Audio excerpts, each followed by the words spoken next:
Vienna, 1846.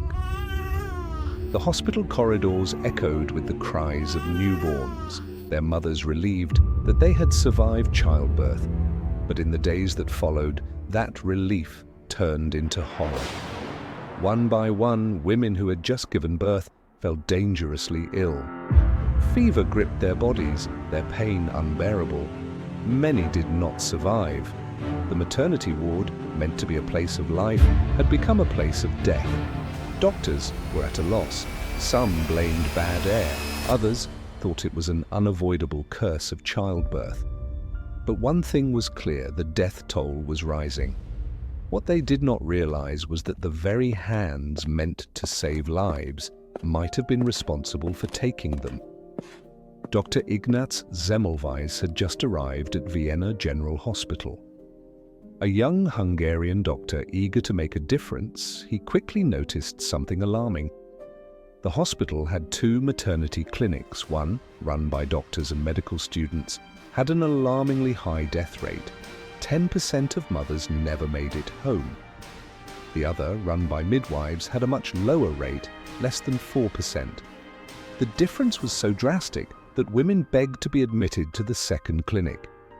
Some even gave birth in the streets, pretending it had happened by accident, just so they wouldn't be sent to the deadly ward.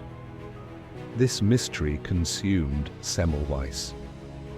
Why were women safer giving birth in the streets than under the care of trained physicians? The answer, when it came, was shocking. One day, a doctor performing an autopsy accidentally cut himself. Within days, he was dead, showing the same symptoms as the mothers who had died from childbed fever. Semmelweis made the connection. Doctors were moving straight from autopsies to the maternity ward, delivering babies with hands that carried death.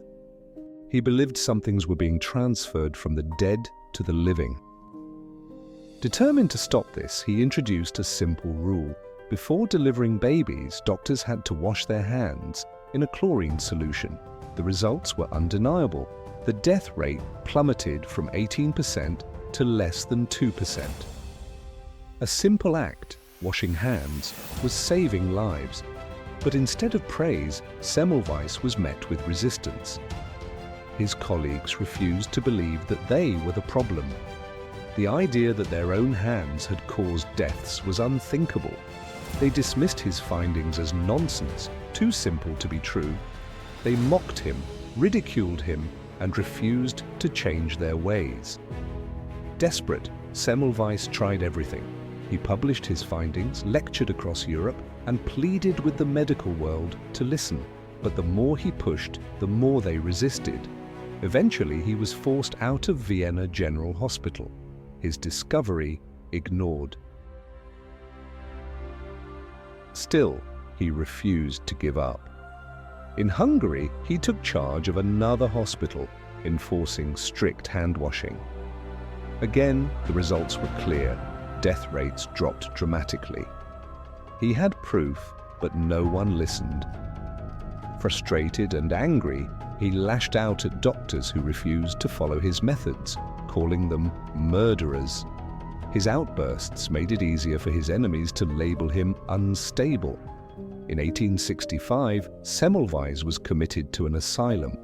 Alone and forgotten, he died there within 2 weeks after being beaten by guards. He never lived to see the world accept his discovery. Years later, Louis Pasteur and Joseph Lister confirmed what Semmelweis had known all along. Germs cause infections. Hand-washing saves lives. By then, how many more mothers had died unnecessarily? Washing your hands, a simple habit that has saved lives for over 170 years, remains one of the most powerful ways to protect ourselves. But in 1846, it was a radical idea. Dr. Ignaz Semmelweis proved it could prevent deaths. Yet, instead of being praised, he was ignored. Semmelweis had the solution, but the world refused to listen. How many lives could have been saved if they had? What simple truth are we ignoring today that could change everything? Let us know in the comments. If this story resonated with you, like, share, and subscribe to the Solution Archives. History is full of problems, but it's also full of solutions. Let's uncover them together.